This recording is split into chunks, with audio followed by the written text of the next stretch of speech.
Hello guys, welcome back to my channel. हमारा आज का टॉपिक बहुत ज़्यादा इंटरेस्टिंग है और हमारा आज का टॉपिक बहुत ज़्यादा यूजफुल भी है, क्योंकि आज मैं आपको बताने वाली हूँ कि सीपीआर क्या होता है और सीपीआर किस तरीके से दिया जाता है और किन पेशेंट्स को सीपीआर देने की ज़रूरत पड़ती है।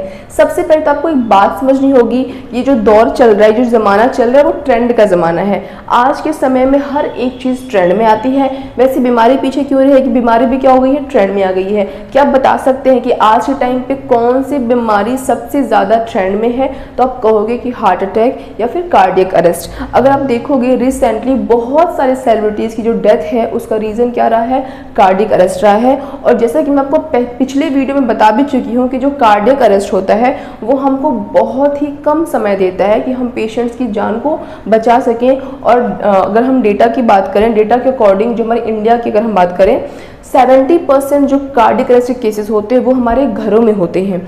अब घरों में किसी को अगर कार्डियक अरेस्ट, किसी के घर में किसी को कार्डियक अरेस्ट अगर आया है तो वो क्या करेगा, सबसे पहले वो एम्बुलेंस को कॉल करेगा, फिर वो पछताएगा, वो रोएगा, वो कुछ नहीं कर पाएगा। क्यों? क्योंकि जब तक एम्बुलेंस आती है वो उसको, पेशेंट को एम्बुलेंस में डाल कर ले जाते हैं हॉस्पिटल। डॉक्टर क्या बोल देते हैं कि अब ये इस दुनिया में नहीं है और हम सिर्फ पछताते हैं। डॉक्टर कहते हैं कि 10 में से 9 पेशेंट्स की डेथ इसलिए हो जाती है क्योंकि उनको सही टाइम पे और सही तरीके से सीपीआर नहीं मिला है, इस कारण से उनकी डेथ हो जाती है। तो क्योंकि ये बीमारी बहुत ट्रेंड में है इसलिए सीपीआर को भी ट्रेंड में होना चाहिए कि हम सीपीआर देकर, क्योंकि अगर मान लो किसी को अगर हम सीपीआर सही समय पे अच्छे तरीके से देते हैं तो उस पेशेंट की जो जान बचने की जो संभावना होती है, जो पॉसिबिलिटी होती है, वो 2 से 3 गुना बढ़ जाती है।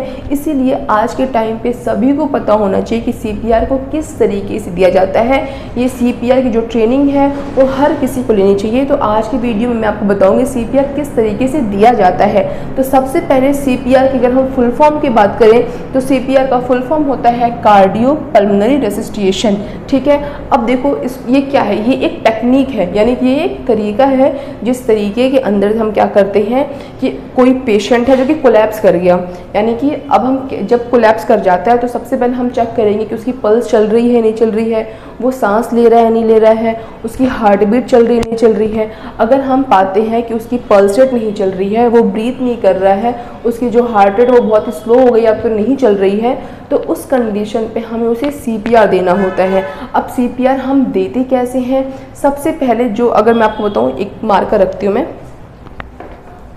आपका जो हैंड वर्किंग में रहता है, लाइक मतलब किसी का लेफ्ट बहुत एक्टिव रहता है, किसी का जो राइट बहुत एक्टिव रहता है, तो जो हैंड आपका ज़्यादा एक्टिव रहता है, सपोज दैट मेरा राइट हैंड है या फिर मैं कुछ भी हैंड ले लो आप, ये तो बस एक कहने की बात है।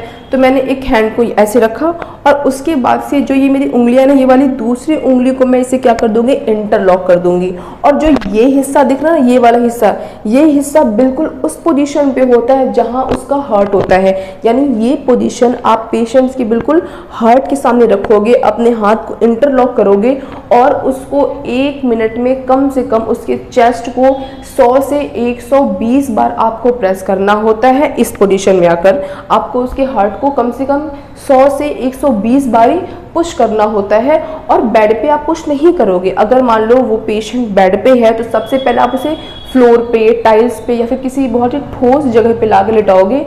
ऐसा इसलिए करोगे क्योंकि बेड पे जब आप उसको, उसके हार्ट को कंप्रेस करते हो, सीपीआर देते हो, तो वो इतना इफेक्टिव नहीं होता है क्योंकि अच्छे से हार्ट कंप्रेस नहीं हो पाता है। इसलिए सबसे पहले उसे हमें समतल जमीन बनानी होगी, एक ठोस टाइल्स पे, फ्लोर पे हमें उसे लिटाना पड़ेगा पेशेंट को। उसके बाद हम उसे सीपीआर देंगे।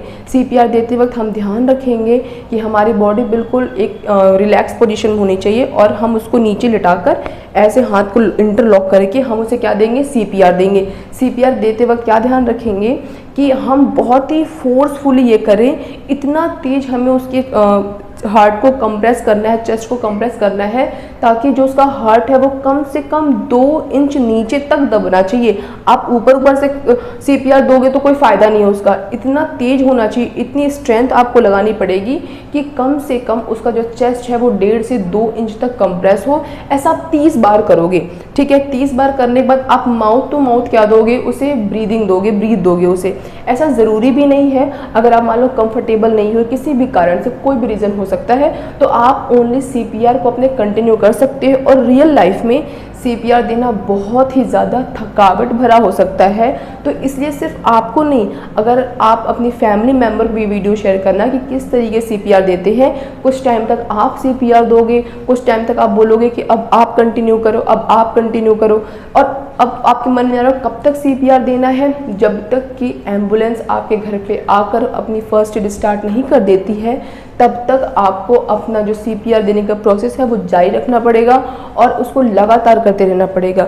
CPR बहुत थकावट भरा हो सकता है, तो इसलिए आसपास के लोगों को भी CPR देना आना चाहिए, और ये आज के टाइम पे बहुत ही ज़्यादा ज़रूरी भी है। बहुत सारे लोग के मन में डाउट आता है कि CPR देते वक्त कभी कभी क्या होता है कि जो बोन्स के टूटने की आवाज़ आ जाती है, तो बहुत नॉर्मल है। आप इतने फोर्सफुली किसी के चेस्ट को कंप्रेस करोगे तो मे बी उसके जो बोन है, जो रिब्स है, वो टूट सकते हैं, बट उसके बावजूद भी आपको रुकना नहीं है। आपको कंटिन्यूसली CPR देते रहना है जब तक कि एम्बुलेंस आपके घर ना आ जाए, या फिर जब तक कि आप डॉक्टर के पास हॉस्पिटल में पहुँच ना जाओ।